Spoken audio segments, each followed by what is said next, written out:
At one point, many people thought catching COVID would actually protect them from getting it again, but as the virus continues to mutate, that's not necessarily the case. One Johnston County man says he's been sick with COVID-19 not once, not twice, but 3 times now. CBS 17's Maggie Newland is digging deeper into how unusual this is. Maggie. Angela and Rod, we first introduced you to Cody Purish last January after he came here to WakeMed for antibody treatments. That was his first COVID diagnosis.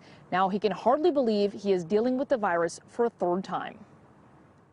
Cody Purish has the routine down. My mom's going to stick a folding table outside of my room and sit my dinner on it. He's staying away from his family, hoping not to infect anyone else with COVID-19. And they called me and said, hey, you're positive for the 3rd time. It's been nearly a year since he first caught the virus. He got it again back in August. Now he's fully vaccinated. So when he came down with a sore throat and runny nose, I thought it was cold or sinus infection, maybe the flu. but he got a COVID test just in case. You'd think being fully vaccinated, you'd be somewhat immune to this by now after having it for 2 times, but I guess not. We know that all immunity wanes. Jessica DIXON is an infection prevention specialist at WakeMed. We generally say you're not going to get reinfected within 90 days. Beyond that, it's like all bets are off. And, you know, there's so much with this that is changing as these variants emerge. While she says multiple reinfections are rare, Cody isn't the first person she's heard of who's gotten COVID for a 3rd time, despite being vaccinated. You know, unfortunately, I think what we've seen so far with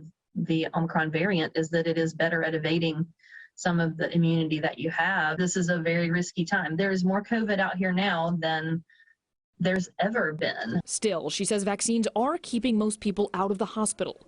Cody's never been admitted to the hospital for COVID, but says it has caused complications with his diabetes. I just hope this is the 3rd and last time I have to deal with this mess. Now he says his first case of COVID was the worst in terms of symptoms. He got his 2nd vaccine several months ago. He's not eligible for the booster yet, but he says he does plan to get it as soon as he can. We're live in Raleigh. Maggie Newland, CBS 17 News.